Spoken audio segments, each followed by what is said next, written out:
To begin the Gemara today on Daf Pei Hey Amud Aleph, about 10 lines from the top of the Amud where it says Avimi. The Gemara here is continuing a discussion that started by the Mishnah before that said a halacha. There's actually a machlokes there between Rabbi Akiva and Rabbi Tarfon regarding a balchayv. Someone is owed money. Is he allowed to go and grab from the properties of the loiva, the person that owes him money? So Rabbi Tarfon says, even if it's after the person passed away, and now the Yershim inherited all this estate, he can come and grab, and if he grabs, he can keep it. Rabbi Akiva says, no, you can't grab anything after he passed away. And the Gemara explained, even Rabbi Akiva would agree that if they did manage to grab, if the Balei Chayv managed to grab when he was still alive, then they can keep what they grabbed. Okay, so and the Gemara concluded that we paskin like Rabbi Akiva, Tafsa Mechayim. If you grab when the person was still alive, then the Balei Chayv could keep this. That's how this whole subject comes over here into this Gemara. So the Gemara brings a few different stories here. Avimi berei de Rabavahu. Avimi, which was the son of Rabavahu, have a maske bei Zuzi bei Chuzai. So the people of Chuzai, so they were collecting, or they wanted to collect money from him. He owed them money. Shadrinu biyad Chama berei de Rava baravahu. So he sent the payment in the hands of Chama, the son of Rabba baravahu, to pay them. Azal parinu, so he went to fulfill his shlichus, and he paid them. So Amalahu, so then he says to his to the people of Chuzai whom he paid, Havali shtar, so now give me back the shtar, the document of the loan, so that you don't collect a second time. Amrulei, so they said to him, Sitroi nino, this shtar that we have is from a different chayv. The money that you paid was for one chayv that he owed us. And now the shtar that we have that says that he still owes us money is from a different chayv. So we're not giving you back the shtar, we're going to actually collect money a second time. Okay, so now he's in a big problem. He was on a shlichus to pay the loan, and he has to bring back a shtar to prove that he paid the loan and it shouldn't be collected a second time, and they don't want to give it back to him. So what did he do? He went to his father. So awesome. Lekamei de Rabavo. He went to his father Rabavo to ask him what to do about this. Amalei, so his father Rabavo tells him, or asks him rather, Islach Sadi de Parisinu, do you have Edim that you actually paid them the loan? Amarlei, so he says to his father, Loi, I paid the loan without Edim, I wasn't expecting there to be any problems. Amalei, we're on Daf Pehei. Amalei, so his father tells him, if so, you have a major problem here. Migu di Yechaylim Loimar, because, this is a migu, since the people that you paid, the people of Chuzai that you paid them, they could say Lehoyu dvarim oilam, that you never paid us at all because you have no edim for this. They're also believed to say that there's another loan here, and what you paid is not this. This is a new loan that we're keeping the shtar for. Okay, so this is what's always known as a migu. Whenever you could say a better claim in a bezdin, even if you did not, when you say a weaker claim that you would not be believed with, but because you could have said a better claim, that shows that you're being honest. It's a sign of trustworthiness. So therefore, they're believed to say that this taka second loan here, so they don't have to give you back the shtar. But now the question is regarding this shliach. There's Avimi. He was doing a shlichus here. So again, not Avimi wasn't the one doing the shlichus. Avimi sent Choma, the son of Rabbi Baravo. So now he was sent on a shlichus, and he didn't fulfill his shlichus properly. So the question is, now he sort of caused a loss to the Mishaleach, to Avimi, that he's going to have to pay a second time. So le'inyan shlumi shliach mai. Regarding the question, will this shliach have to pay the Mishaleach Avimi for what he did, that he did not bring back the shtar?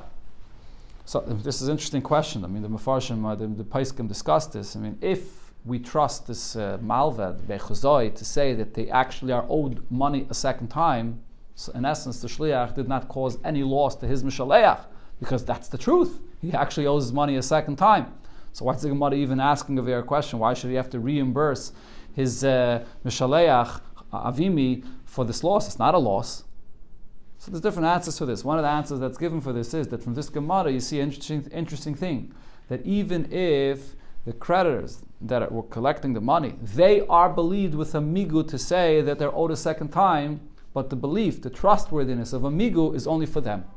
The kayach of a migu only works with a person that could have said a better taina. For the shliach, though, he doesn't have any migu in this. For him, the migu doesn't work. And therefore, for him, the question is going to be, he caused a loss to Avimi, which sent him. Is he going to have to pay back? So the Gemara says it depends.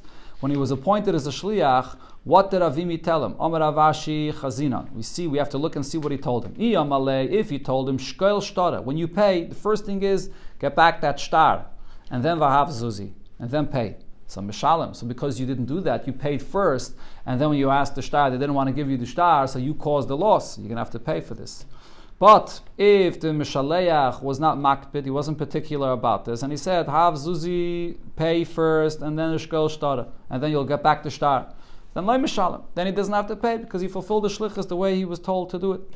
But the Gemara says about this, we don't follow this distinction. Benkach or benkach, either way, Mishalem. The shliach is going to have to pay for this loss that he caused the Mishaleach by not getting back the shtar. Because the Mishaleach could say to him, I sent you to do it in a proper way that it should be for my benefit, and not in a way that it should be a loss for me. So even if you told him in the opposite expression, first you can pay and then give the shtar, but you only send a person on a shlichus, it's obvious that you want him to fulfill the shlichus in a way that it should be for his benefit. So this is part of your shlichus, to be careful to do it in the right way, and if you did not, it's going to be your responsibility to reimburse me for this loss. There was a woman, they have a mifkedi gaba meluga de shtara. This woman had a bundle of shtaris that was a bekatan, that she was watching for somebody. What happened? This person that she's watching these shtaris for passed away, and now also Yorshim, so the inheritors came to her, katavi lemino. They demanded, give us back all these shtaris. These are shtaris that had in it loans, different loans that were owed to their father. They wanted to get back these documents to be able to collect these loans. So now this woman came and said that she also is owed money by this person. So therefore she doesn't want to give back these documents. She wants to keep these documents for herself and collect the money for herself. And she claimed as follows: Mechayim tafisna lahu. When your father was still alive, I grabbed these shtaris for myself.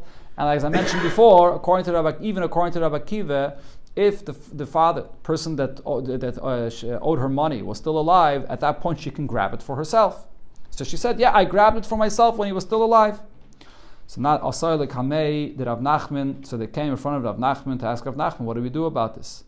Amalah, so Rav Nachman says to this woman, Islach Sadi, do you have Edim, the Tavu Amineich, Mechayim, V'leyavis Nele? Do you have Edim that they were trying to collect from you these shtaris, this bundle of shtaris that you have in your possession, that they tried to collect it from you and you did not want to give it? So she said to him, Loi, I don't have such Edim. I can't prove that they tried to collect it from you when the father was still alive. So he answered, Rav Nachman said, if so, have a tfise de lacha misa. You can't come and say that you grabbed hold of these shtaris for yourself while the father was still alive. You were keeping it in your possession as a pekadin, as a deposit to guard for the owner, but it's his. And when a shomer is guarding something for the owner, it's like in his possession, not in your possession. You're guarding it for him. And the fact that you're grabbing hold of it today and you want to keep it now, so that's too late. You're grabbing it now after he passed away, after the creditor passes away, or not the creditor, the borrower that is, passes away, and you grab something from him at this point, it's too late. Another story, there was a woman, the Chayve Shvua Bedine, the Rava, that was Chayiv to swear about something. Someone demanded money from her, and she denied that she owed this money, and she had to swear that she doesn't owe the money. So she was Chayiv to make the Shvua in the Bezdin of Rava. Amrele Bas Rav Chiste, the daughter of Rav Chiste, which is the wife of Rava, said to Rava, so she's giving her husband advice in a dentaira what to do. So she says to him, Yadaina ba, I know about this woman, the Chashuda Shvua, that she could be suspected of swearing falsely. You can't trust her Shvua. Now, in such a case, what's the halacha if there's one Baldin that is suspected of swearing falsely? We don't allow him to swear. Instead, what we do is the other Baldin that's arguing will make a shvua against you. And so over here, instead of this woman making a shvua to pata herself of paying, so what we do is we turn over, we give the shvua to the other person to swear that you do owe me the money, and they'll be able to collect. So that's what Rava did. Afcha Rava l'shvua asher kenegda. So Rava turned over the shvuah to the other one against her to swear that they're owed the money and collect the money from her. So over here, there's a big chiddush in this Gemara. Rava is trusting his wife, Bas Rav Chisda, to come and change the halacha in this dintaira here. It's just, first of all, it's his wife. Second of all, it's Eid Echad, or it's not even an Eid. So how is he trusting his wife for this? So we'll see soon in the Gemara. This is a very big chiddush. The Gemara brings down what happened is Zimnin. So there was once that happened. Hava Yasva Kamei Rav Papa v'Ravada Bar Masna. Rav Papa and Ravada Bar Masna were sitting in front of Rava at a time of a dintaira. I see Ahu Shtar Gabe. There was a star that was brought in front of Rava. So Amalei Rav Papa says to Rava, Yadainebe the Shtar Priyahu. I know for a fact that this star has already been paid up, so don't collect with the star. So Rava says to Rav Papa, Amalei Iki Inishachrine Ba'adei Demar. Do you have a second person together with you to testify about this? In other words, what Rava is saying to Rav Papa is, you're only an Eid Echad. And the rule is, regarding an Eid Echad, you cannot paskin a din regarding dinei mominus regarding an Eid Echad. So I can't trust you. Amalei, so Rav Papa says to Rava, Afagav. Sorry, again, Amalei. So he says to him, Loi, no, I don't have a second aid with me. So Amalei, so Rava says to him, Afagav dikemar. Even though I have your opinion about this, you're telling me that you know that the star was paid up, but Eid Echad lav klum. Since you're one aid, I can't trust you over here. Amalei Ravada Bamasne, so Ravada Bamasne says to Rava, V'lo yehei Rav Papa kebas Rav Chisda. Shouldn't Rav Papa's words be at least as good as your wife, as the daughter of Rav Chisda? So Rava says, no, actually not. Bas Rav Chisda kimli begava. The daughter of Rav Chisda, my wife, I'm 100% sure, I know her, and therefore I can trust her even as one aid to switch over the shvuah from the woman that was chayiv to the other person. But Mar, when it comes to Rav Papa, loy kimli begavei. I don't know you 100% that what you're saying is true, so I can't trust you as an Eid Echad in this dintaira. So let me just finish off this Indian and I'll explain what this means. Amar Rav Papa, so Rav Papa said based on this, Hashte, the Amar Mar, now that Rava, the master, said about this, Kimli begavei milsehi. When you know somebody 100% that he's saying the truth, and we can rely on that, even though usually we do not rely on an Eid Echad. But over here, if I know 100% I could rely on this, so Kagain Abamari Biri. So Rav Papa says, so for example, my son Abamari, the Kimli Begavei, that I know 100% about him, that what he says is true, Karana Shtar Apume. So then could I rely on his words and tear a star if he tells me that this star is already paid up or it's not a good star? So he's asking, could I do this? So the Gemara says, Karana Salkadaitach, do you think that you go so far that you can actually tear the star? Can you take a star that a person has in his hands and take it away from him and tear it? And he should be able to take the money out from somebody. So you're basically taking away money from him. He has a star in his hands. So now it doesn't go to such an extent as tear the star. Ela, the Gemara says, Marana Shtara Pume. You can use the words of an Eid Echad, or over here, even your very own son, if you 100% trust him, to stop collection with the star. You're not going to tear the star, but you're not going to allow the collection with the star. And there's a difference. When you tear a star, there's never an opportunity in the future to ever use the star to collect with it. It's torn. But if you just stop the collection with it, so maybe sometime in the future, in another situation, with another bezdin, maybe you will be able to collect with it. This Gemara is a very big chiddush, this concept of kimli begavei. What does this really mean, kimli begavei? This is a famous Indian that's actually brought in the Chuvas of Rav Moshe Feinstein many times. In Igris Moshe, he, based on this Gemara, he says, you see here this concept of kimli begavei, if you know that you can trust a person 100%, you know. So then he uses this in different situations of mashgichim for kashrus, that there's a person that you can trust 100% and you can rely on one person in all kinds of situations. And the way he explains this Gemara is, Kimli Begavei means, it has to be, it doesn't mean that you know that he's a tzaddik, you know that he won't lie. That's not good enough. V'haraya, Rava knew that Rav Papa was a great tzaddik. Rav Papa would not lie. But nevertheless, he says, I don't know you. What does that mean? Kimli Begavei means it has to be somebody that you actually tested him. You're living with him and you see. You tested him a few times and you see that the things that you tested him with, you can trust him. So Rava, with his wife Rav Chisda, Bas Rav Chisda, he was living with her and he tested her more than once. So that's Kimli Begava. Rav Papa, he knew he was a great tzaddik. Even if it would be Moshe Rabbeinu, you know he's the greatest tzaddik. But it doesn't matter. If you didn't actually test the person, so then you can't trust him. This is this chiddush of Kimli Begavei. Sagt the Gemara weiter, another story, there was a woman, the Chayiv Shvuah Beidine, the Rav Beive Barabaya. she was obligated to swear about a money matter, and it was in the Bezdin of Rav Bevi bar Avaya. Amalahu, so the other Baldin said to them, Amalahu ahu Baldin, so the other Baldin came and said to Rav Bevi bar Avaya, Taisi v'tishtaba b'masa. Let her come and swear for me about the money that she owes me in the city. In other words, in a more public place, in a place where Efsher, the Michsefe, Umaydia. Maybe over there, she'll be more embarrassed to swear about this, and she'll be Maida, that she owes me the money. Amra lahu, so this woman came and said, no problem, I'll come and swear for you, but kosvili zachvasa, write for me a document of merit, write for me a document with the Bechim Shtabane Yavili, that when I swear, they'll give me the money. In other words, she wanted to have a document in advance. She's going to come to a different Bezdin, and there she's going to have to go through the whole Din Torah again. And maybe over there she'll lose. Over here, basically, she won the Din Torah, and the Din Torah was, okay, you're right, but you're going to have to swear to prove your claim, and then that's it, you'll be potter. So she says, write for me a document. If I have to go to another Bezdin, write for me a document that's going to say in it that you're Zakai and that you swore, and therefore you can keep your money.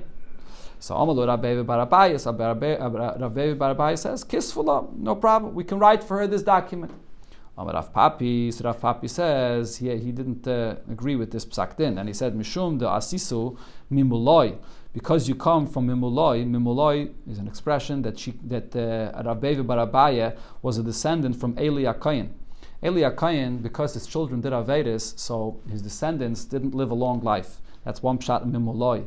Another pshat Mimuloi, Rashi says, means a person that has blemishes.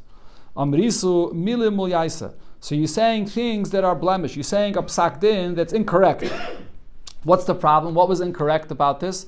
So what Rav Papi disagreed with is this shtar that we're going to write for this woman that she is right and that she swore and that therefore she can collect or she doesn't have to pay, that is.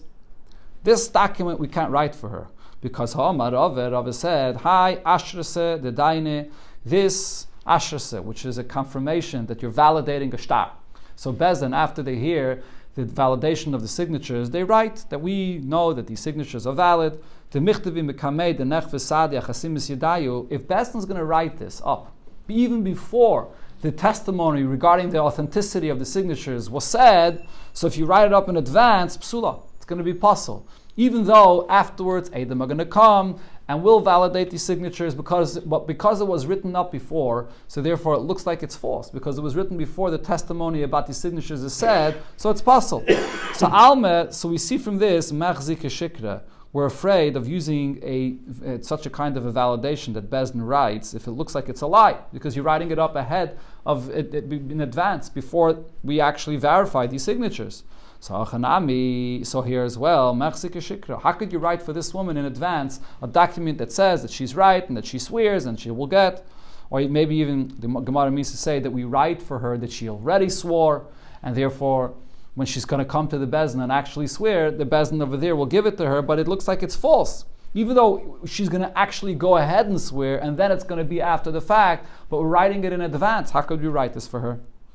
But the Gemara now says regarding this, Velesa, this problem Rav Papi had there is not true. With Rav Nachman, based on what Rav Nachman said, Rav Nachman said, Oime hoye Rav Meir.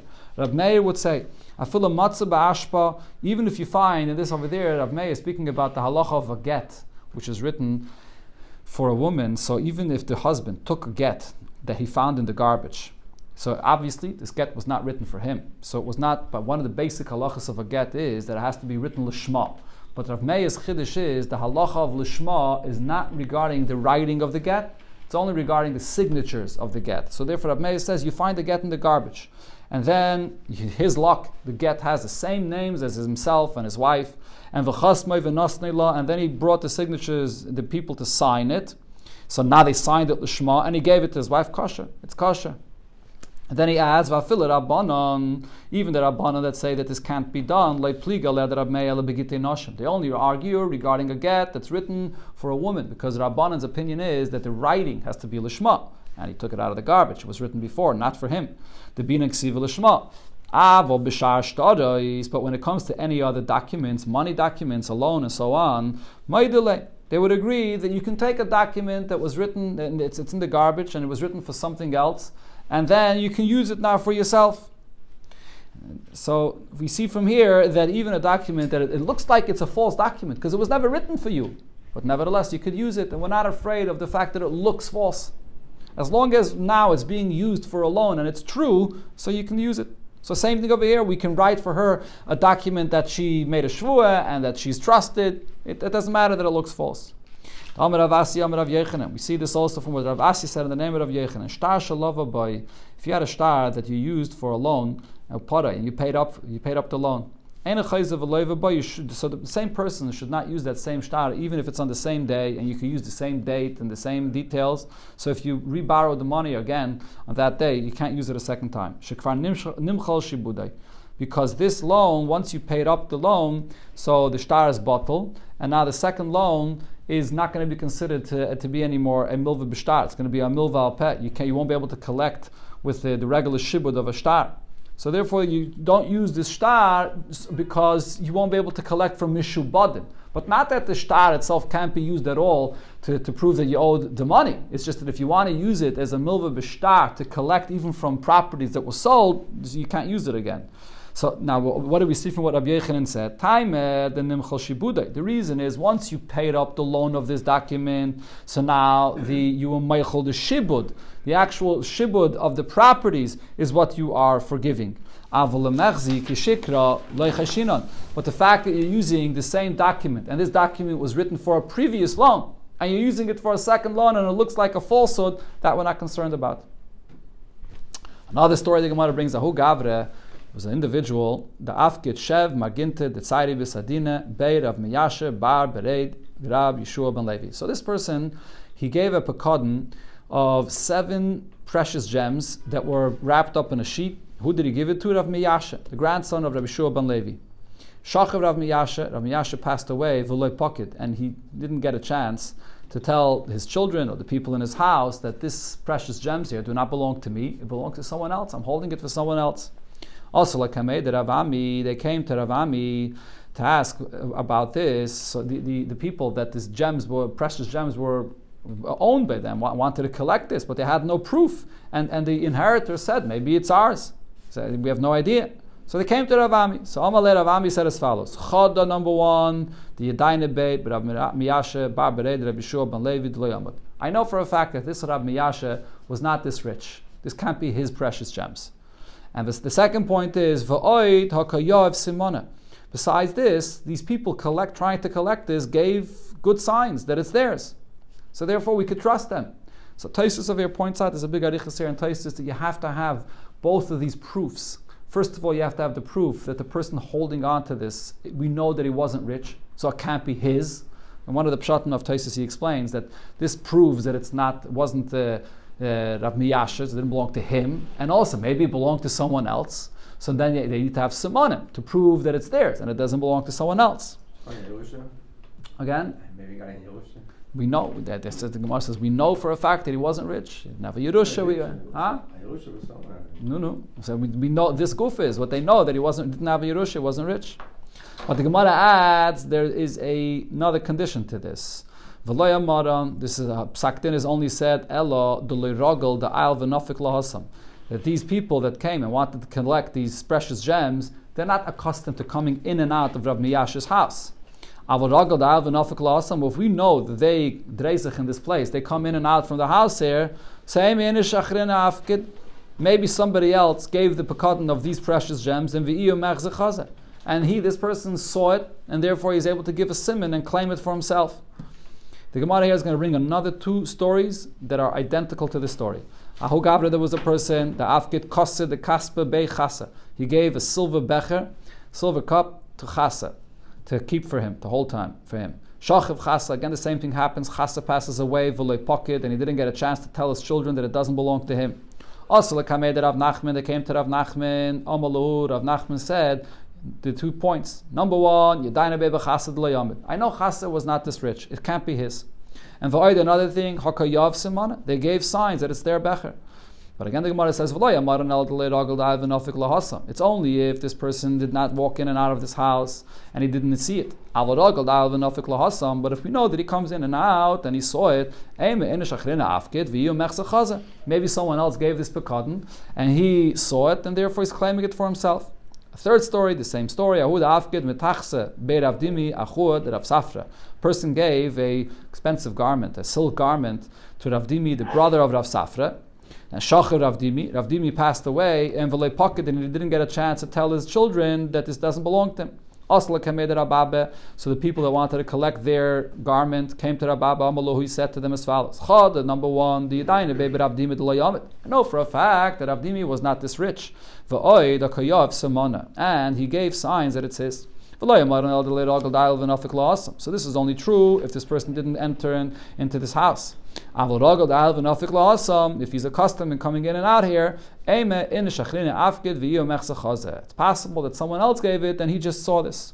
The Rishayin and the Rosh and the Rif say this is unusual for the Gemara to bring three stories that are mamish identical.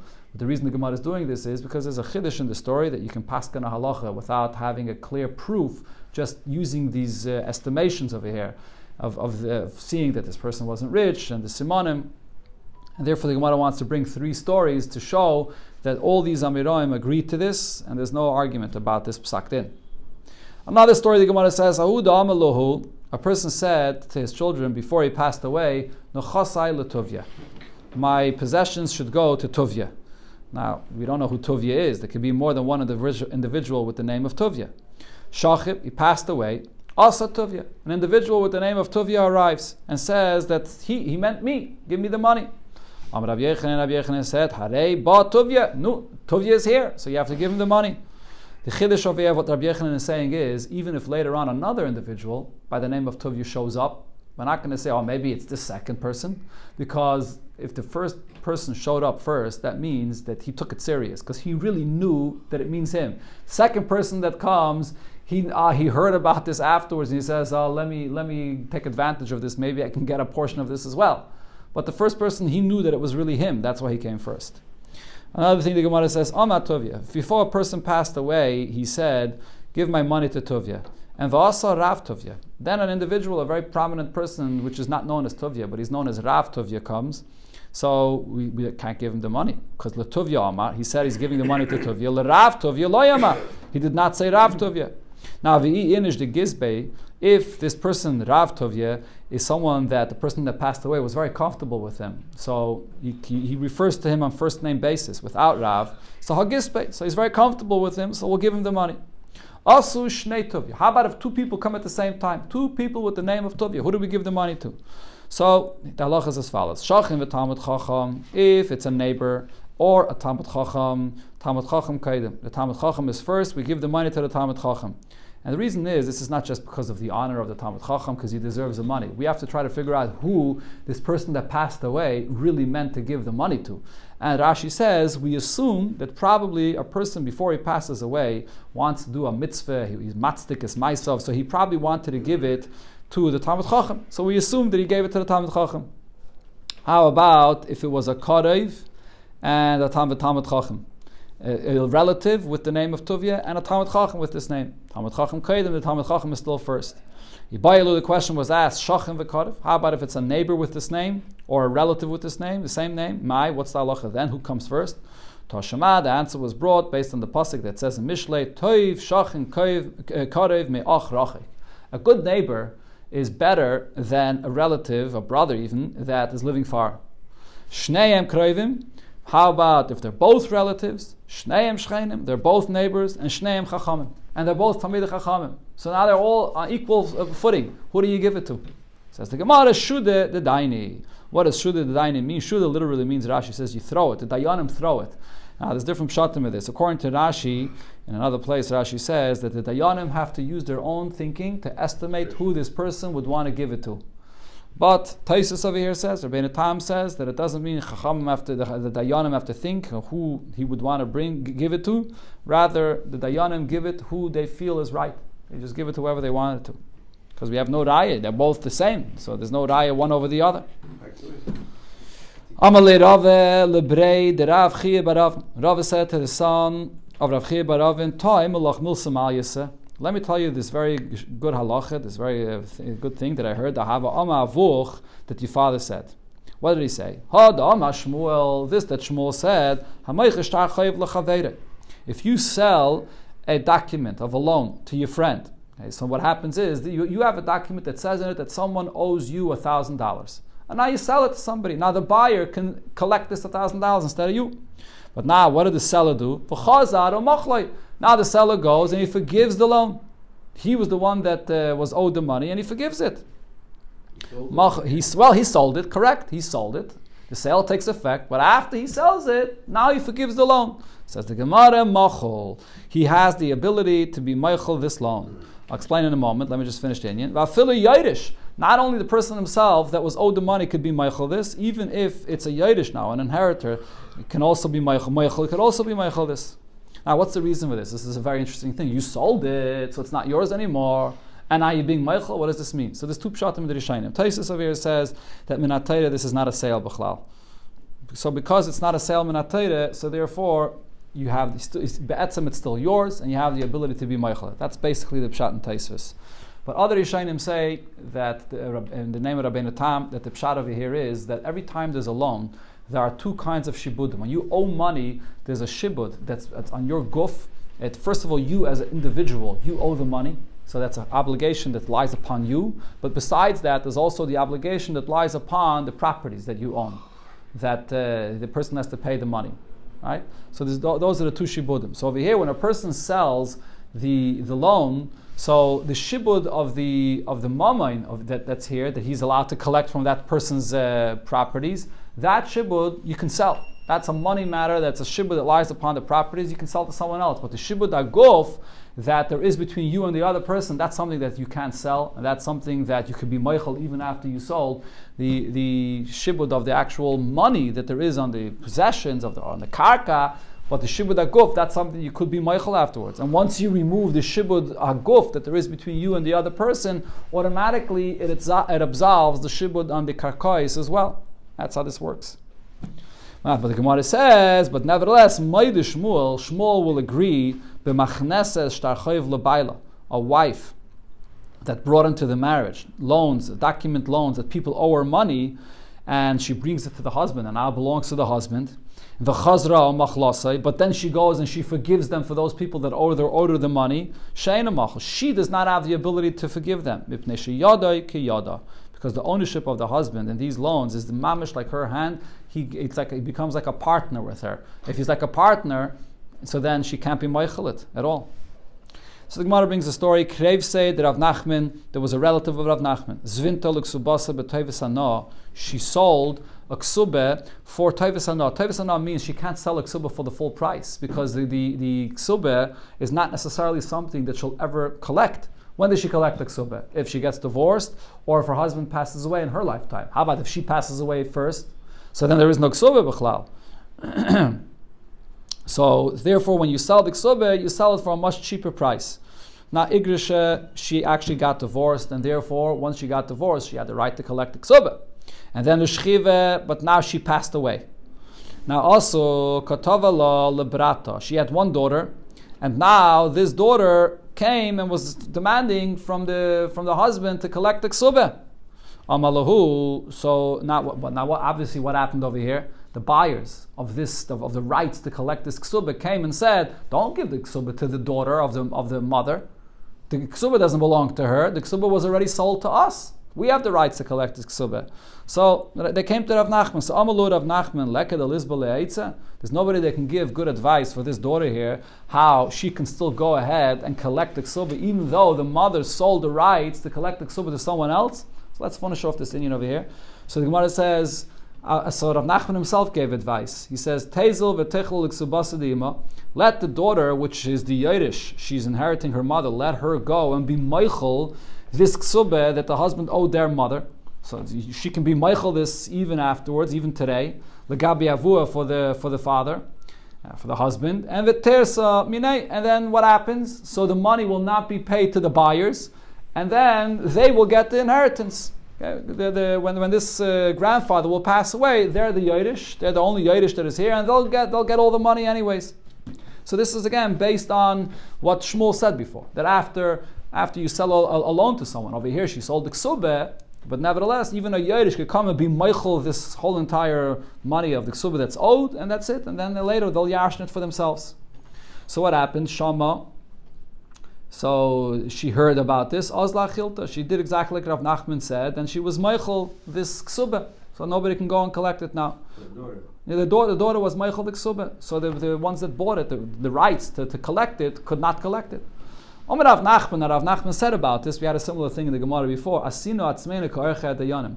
made myself like somebody that's coming and getting involved in a din Torah and giving good advice for somebody in a din Torah. You're not supposed to do that.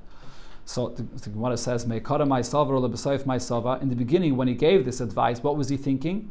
That he did give the advice, and in the end, when he regretted giving this advice, what was he thinking? So the Gemara explains, Meikara Salvar. In the beginning, he felt that I'm not allowed to turn away from my own flesh, from he was a relative. Right? Rav Nachman saying, I'm not saying this as a dayan, I'm not a judge, this is not a din Torah.